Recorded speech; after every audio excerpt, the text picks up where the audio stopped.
முதலீட்டிற்கான தொழில்துறையில் முன்னணி மாநிலமாக விளங்கும் நம் தமிழ்நாட்டின் அடுத்த கட்ட வளர்ச்சிக்கு வித்திடும் வகையில் ஐரோப்பா பயணம் மேற்கொண்டுள்ள மாண்புமிகு தமிழ்நாடு முதலமைச்சர் திரு மு க ஸ்டாலின் அவர்களின் முன்னிலையில் உலகின் முன்னணி காற்றாலை உற்பத்தி நிறுவனமான நாடெக்ஸ் குரூப் நிறுவனத்துடன் ரூபாய் 1000 கோடி முதலீட்டிற்கான ஒப்பந்தம் கையெழுத்தாகியுள்ளது.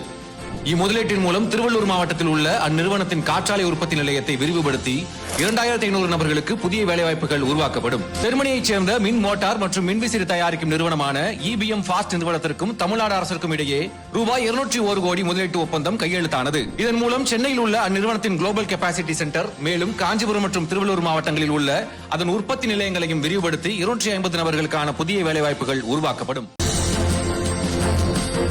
தொழில்துறையில் முன்னணி மாநிலமாக விளங்கும் நம் தமிழ்நாட்டின் அடுத்த கட்ட வளர்ச்சிக்கு வித்திடும் வகையில் ஐரோப்பா பயணம் மேற்கொண்டுள்ள மாண்புமிகு தமிழ்நாடு முதலமைச்சர் திரு மு க ஸ்டாலின் அவர்களின் முன்னிலையில் உலகின் முன்னணி காற்றாலை உற்பத்தி நிறுவனமான நாடெக்ஸ் குரூப் நிறுவனத்துடன் ரூபாய் 1000 கோடி முதலீட்டிற்கான ஒப்பந்தம் கையெழுத்தாகியுள்ளது. இம்முதலீட்டின் மூலம் திருவள்ளூர் மாவட்டத்தில் உள்ள அந்நிறுவனத்தின் காற்றாலை உற்பத்தி நிலையத்தை விரிவுபடுத்தி 2500 நபர்களுக்கு புதிய வேலைவாய்ப்புகள் உருவாக்கப்படும். ஜெர்மனியைச் சேர்ந்த மின் மோட்டார் மற்றும் மின்விசிறி தயாரிக்கும் நிறுவனமான EBM ஃபாஸ்ட் நிறுவனத்திற்கும் தமிழ்நாடு அரசிற்கும் இடையே ரூபாய் 201 கோடி முதலீட்டு ஒப்பந்தம் கையெழுத்தானது. இதன் மூலம் சென்னையில் உள்ள அந்நிறுவனத்தின் குளோபல் கெபாசிட்டி சென்டர், மேலும் காஞ்சிபுரம் மற்றும் திருவள்ளூர் மாவட்டங்களில் உள்ள அதன் உற்பத்தி நிலையங்களையும் விரிவுபடுத்தி 250 நபர்களுக்கான புதிய வேலைவாய்ப்புகள் உருவாக்கப்படும்.